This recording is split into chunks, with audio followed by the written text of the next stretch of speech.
Hello beautiful people, welcome to Dumpster Fire Review. Folks, I am Prak and tonight we are diving headfirst into streaming pile of disappointment that was May 12, 2025 episode of Monday Night Raw. Because this show was so bad, it made me wanna yeet my TV out of the window. From snooze fest matches to backstage segment that felt like corporate PowerPoint. WWE somehow managed to produce the worst show of 2025 and it's only May. Let's tear this trash apart segment by segment and roast WWE for thinking we would eat this slop. Hit the subscribe button and let's get this roast started.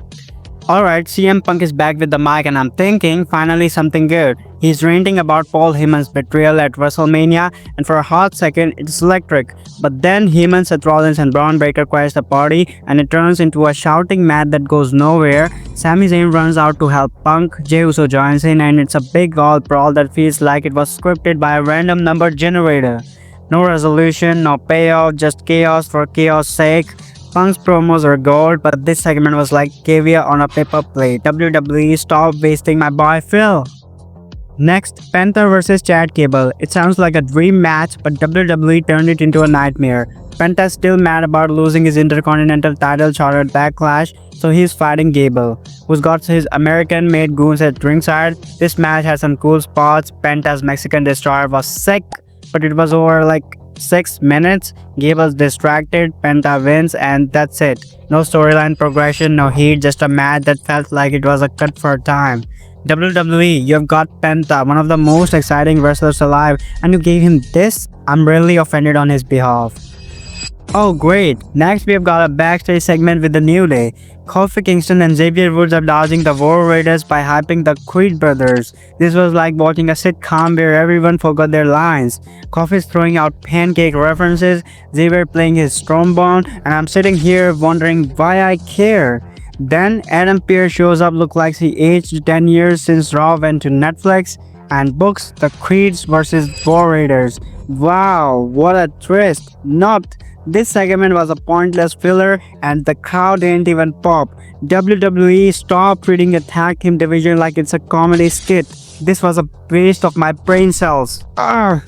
Next, we get AJ Styles vs Finn Balor. We shouldn't be in a banger, right? Two former Bullet Club buddies fighting for a shot at Dominic Mysterio's Intercontinental title, but nope. This match was slower than my grandma scrolling through Facebook. Balor's doing his booty demon face, AJ's hitting his 17th dropkick of the night, and Judgment Day at the ringside doing nothing. No interference, no drama, just a clean pin after AJ's phenomenal forearm. This felt like a house show match, not a Raw highlight. WWE, you have just got two of the best wrestlers alive, and you gave us this? I've seen more intensity in a yoga class.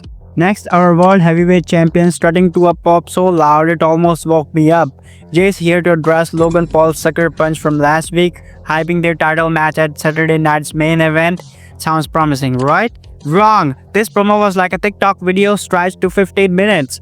Jay's yelling yeet every 5 seconds, while Logan Paul is on Titantron smirking like he's selling me prime energy drink. No stakes, no heat, just two dudes trading catchphrases. WWE, why am I watching a Zoom call on Raw? This set the tone for a night of nothing. Oh, and Gunther shows up at the end to say he's getting a title shot on June 9th. Cool, but why do not something now? Next, speaking of the tag team division, we get the Creed brothers versus the War Raiders, with the winner maybe possibly someday getting a shot at the New Day. This match had all the excitements of a tax audit. The Creeds are flipping around like gymnasts, the Raiders are grunting like Vikings, but there is zero storyline here. The New Day is on commentary, cracking jokes that land flatter than a botched moonsault. The Creeds win after a distraction because of course they do. WWE, your tag team division is on life support and this match was the flatline. I would rather watch paint rather than sit through this again. Next, our main event is Io Sky and Rhea Ripley vs Giulia and Roxanne Perez. On paper, this is fire. Four of the best women in wrestling, but in execution, it's a soggy sparkler. The match is decent, with Io's moonsault and Rhea's power moves, but it's bogged down by clunky pacing and a predictable finish. Giulia and Perez are great, but they are booked off like afterthoughts.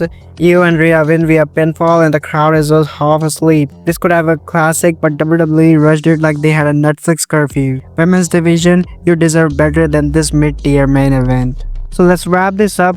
Today's Monday Night Raw was masterclass in how to waste 2 hours of my life. The matches were forgettable, the backstage segments were filler, and the promos felt like they were written by AI with a grudge. WWE, you have got a stacked roster. Jey Uso, CM Punk, Rhea Ripley, AJ Styles, and you're serving us this? This wasn't just a bad show. It was an insult to every fan who paid for Netflix expecting quality.